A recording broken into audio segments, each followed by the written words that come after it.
Claro. Además hay que ver el cine como una industria. Si de eso se trata, si quieren verlo como dinero, miren, la industria del cine, por ejemplo, en quechua, el Perú no es el único país que habla quechua. Tenemos Ecuador, tenemos Bolivia, tenemos el norte de Chile, tenemos el sur de Colombia. Si lo vemos como negocio, podemos también trabajar eso.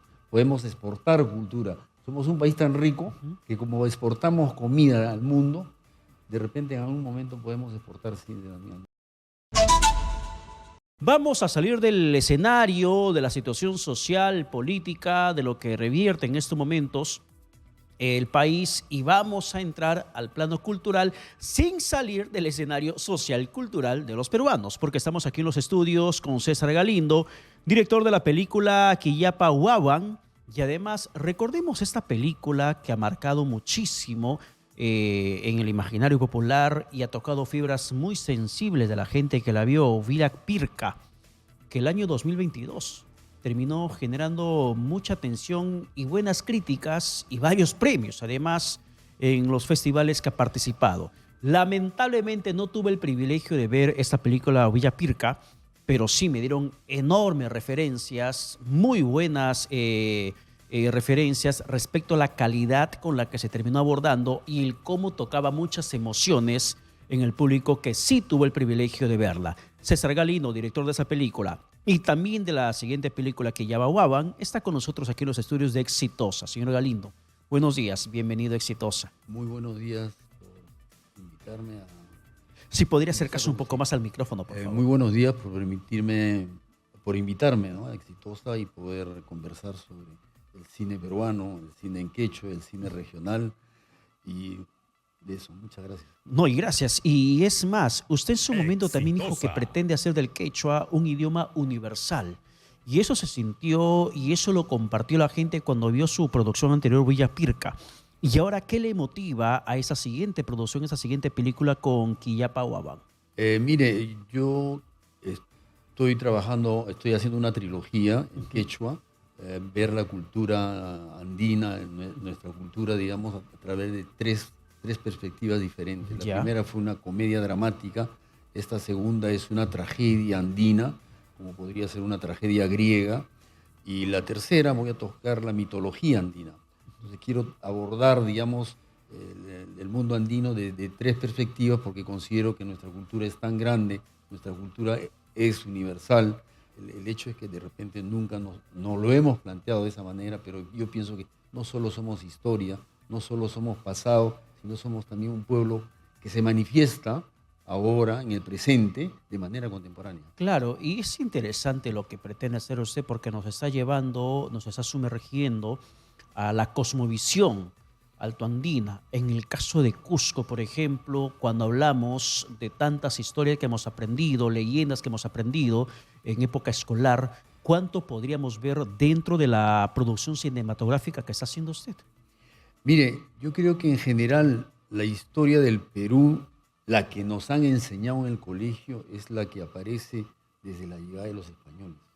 Lo que nos han mostrado detrás, digamos, lo que venía, lo que fue antes, digamos, eso fue casi como una leyenda. Nunca hemos llegado a entender lo que era realmente la grandeza de nuestra cultura, de nuestro pueblo.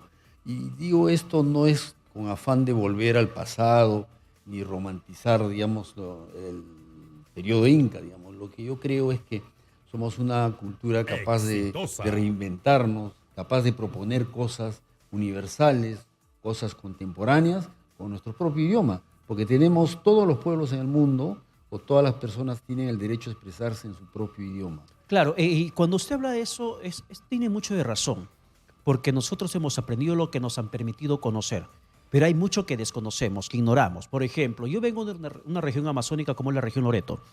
Allí conocemos poco, solamente en tema de leyendas, del Yacuruna, el Chuyachaki y nada más, y ahí nos quedamos cortos. Pero yo conocí, por ejemplo, de pintores, promotores culturales como Rember Yawarcani, en sus obras plasmadas, la cosmovisión indígena como nunca antes la vi, como nunca antes la conocí. Es más, yo practiqué la ayahuasca y tuve un encuentro en esa cosmovisión extraordinariamente espectacular. O sea, es otro mundo más allá de lo que uno puede conocer. Y la figura, por ejemplo, en la cosmovisión amazónica, la figura de la serpiente simboliza la madre naturaleza. Y para muchos la serpiente termina siendo algo de repente temeroso. Sin embargo, es un ente, un espíritu mucho más protector. Para los indígenas, el tema del río tiene su espíritu, el bosque tiene su espíritu, entonces los animales tienen su espíritu guardián. Es mucho de aquello que desconocemos. Eso en la parte amazónica. En la parte altoandina, ¿qué no conocemos que es necesario poder aprenderlo? Mire, yo siempre he dicho de que en el Perú se han descubierto restos arqueológicos físicos, pero digamos los restos arqueológicos espirituales, eso los hemos tapado o nos han tapado. No hemos querido reconocernos o no queremos reconocernos, pero yo creo que eso, al margen de que es para algunos será como volver al pasado, yo creo que eso nos va a engrandecer, nos va a aumentar nuestra autoestima y reconocernos y vemos que somos un país con muchos rostros, que no somos de un solo rostro, no hay un cine, digamos, que tenga una sola imagen del Perú. El Perú es un país tan rico que puede producir miles de rostros. Y eso es hacia ahí, eso es a donde voy. Y en el pasado, yo, por ejemplo, descubrí el rito del hielo, por ejemplo. El rito del hielo. Claro. ¿Y cómo era eso? O sea, los incas subían a las montañas para tomar fuerzas, digamos, con la energía de las montañas del hielo. Entonces ellos bajaban en el rito del Coyoriti, que era bajar el hielo desde las montañas hasta sus comunidades, porque eso tenía un significado, digamos, sagrado, ¿no? Entonces eso lo hice, tengo un corto de eso. La próxima película va a hablar justamente sobre la mitología. ¿Y este rito del hielo que lo hacían en las épocas de las heladas? Sí. En las zonas de la montaña más altas. Claro que sí. Es el peregrinaje más grande del mundo andino, el Coyoriti, que se efectúa en el mes de junio. Muchos peruanos desconocen, pero eso es una cosa fantástica. En mi caso yo seguí el hielo, pero el hielo como tal, no lo que ya la iglesia ha tratado de recuperar, es poner el Cristo del Coyoriti. Yo personalmente, digamos, busco, digamos, la esencia de nuestra cultura, porque pienso que todos los pueblos tenemos derecho a tener nuestras creencias, nuestras religiones, nuestros símbolos, ¿no? Además que la cultura es el alma de un pueblo. Además, yo creo que en general todos los pueblos tienen sus culturas, tienen sus religiones y todas son válidas, porque finalmente todos buscan algo superior. Bueno, en el mundo andino también existía eso, son las montañas, son los ríos, son el viento, el fuego y la naturaleza, o sea, había un contacto mucho más directo con la naturaleza. Exitosa. Claro, y en el caso de esta película Quillapahuawan, primero que nada, explíquenos qué significa. La hija de la luna. Quillapahuawan. La hija de la luna. Ya. Es sobre la danza de tijeras. En realidad, la danza de las tijeras es casi un pretexto para narrar una tragedia en el mundo andino. Como digo, trato de abordar nuestra cultura a través de diferentes perspectivas y en el idioma quechua. ¿Qué significa la luna dentro de la cosmovisión altoandina? Bueno, se le considera como la madre luna. Bueno, en el mundo andino, por ejemplo, la luna, el sol es el dios sol, la luna es la madre luna, el agua también se le conoce como la madre, el Yacumama, ¿no? O también la tierra, la Pachamama. Entonces, toda la naturaleza tiene un significado, toda la naturaleza te transmite energías. Y eso no es necesario ni siquiera solo aprenderlo en literatura. Solo cuando uno va ahí y está metido en medio de esas montañas, en medio de esos lagos, siente una energía que no la vas a sentir en el mundo urbano, porque en el mundo urbano ya hemos perdido todas esas capacidades de reconocer, esa sensibilidad de sentir el agua, el sonido del agua, el viento, las montañas, las energías, las hemos perdido.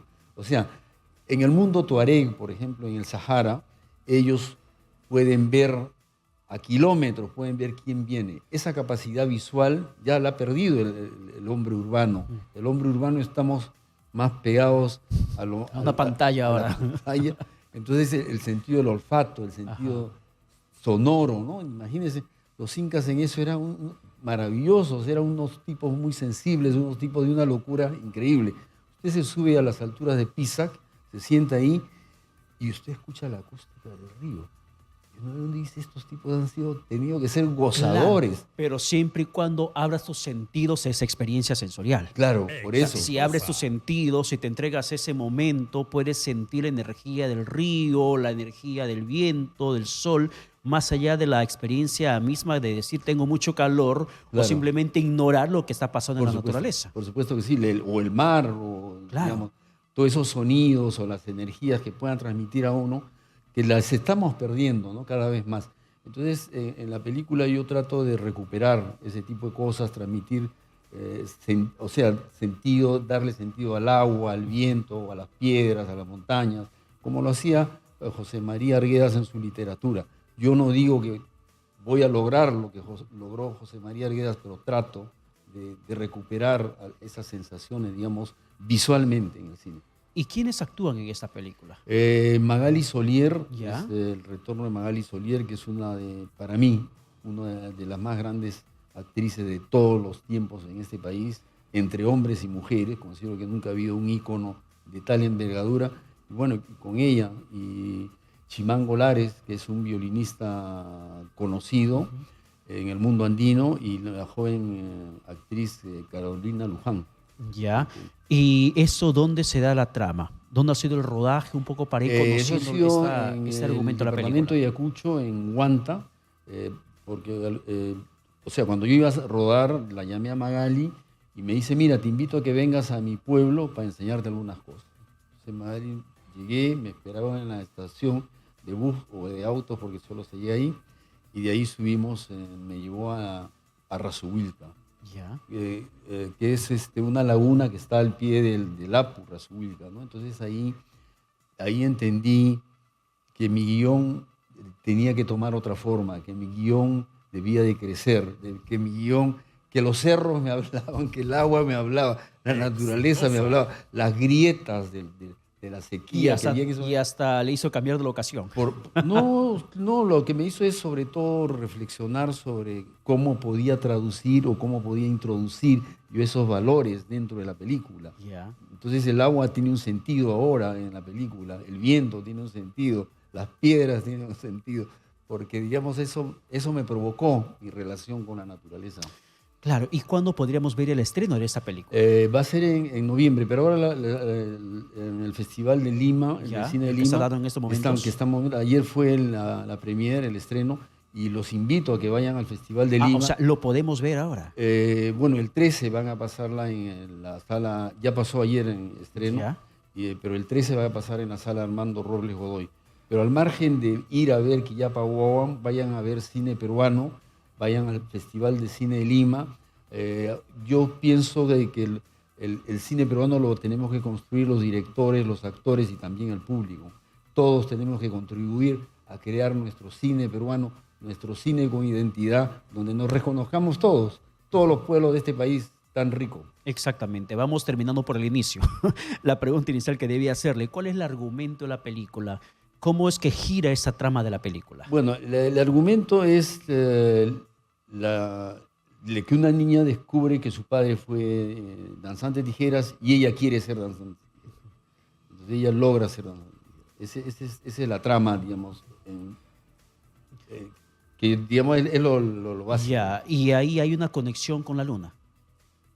Bueno, sí, o sea, en la sierra, digamos, siempre uno vive conectado con los diferentes astros, ¿no? Y eso es inherente a un poblador altandino, el hecho de que el solo hecho de nacer en la sierra peruana y hay una conexión con los astros, con las divinidades. No, bueno, yo he vivido en la sierra, o sea, yo nací en Lima, me llevaron de muy tierno, de meses, me llevaron y me dejaron donde mi abuela. Alguna vez le dije a mi padre, es el mejor regalo que me has hecho en mi vida, haberme dejado ahí, porque eso me permitió beber de lo más profundo de nuestro país. Es una transmisión de conocimientos generación tras generación que se hace desde las abuelas, a ellas sus abuelas, y así Claro, las abuelas, claro, tatarabuelas. ¿Y cree usted que lo hemos perdido en los últimos tiempos? Bueno, yo lo que considero es que, digamos, el mundo contemporáneo es bastante estresante, es inmediato, queremos digamos, todo de que se resuelva en el segundo, pero yo creo que Eso debe de cambiar si queremos seguir viviendo, si queremos conservar nuestro planeta. Ahí también ha habido problemas con el agua, digamos, en la región de Huanta, en la región de Razuhuilca, ¿no? Que los campesinos defienden el derecho a que no se les maltrate la naturaleza, porque de eso viven. Exacto. Que está en oposición, por supuesto, a la minería, que desde el punto de vista económico del país o los políticos piensan que eso es lo más importante. Pero yo creo que hay que ver bien qué es lo conveniente para la comunidad y para el Perú. Y hay cosas que no se pueden olvidar. El tema de la cosmovisión altoandina, indígena, como también el tema de la barbarie que se ha vivido en los momentos del terrorismo aquí en el país. Y sobre eso, por ejemplo, el Congreso impulsó normas para que recorte presupuesto a la producción nacional y más aún a la producción cinematográfica regional. Sobre esto, el Ministerio de Cultura, lo ministro Urtiaga, poco o nada ha dicho para que pueda frenar esa pretensión del Congreso. Y eso le ha valido que en la inauguración justamente del Festival de Cine de Lima sea abuchada. ¿Cuál es su opinión sobre ese momento y sobre esa norma que sacó el Congreso? Mire, yo creo que el cine, o sea, como la pintura, como la literatura, para yo ser pintor, en el primer cuadro no voy a hacer una obra de arte. Tengo que pintar varios cuadros. Conforme avanza el tiempo, con la experiencia, uno va mejorando su técnica y de repente un día logra el gran cuadro. En la literatura es igual, nadie nace escribiendo. Eso se estudia, se va aprendiendo, se va desarrollando, se va trabajando. El cine es igual. No se puede pedir que el cine peruano en la primera película ya sea una obra de arte, ¿no es cierto? O sea, un masterpiece, como dicen. Lo que pienso es de que estamos en un proceso y está en un buen proceso porque hay películas que han sido premiadas a nivel internacional, están siendo reconocidos en los diferentes festivales, y yo creo que eso no debería de parar.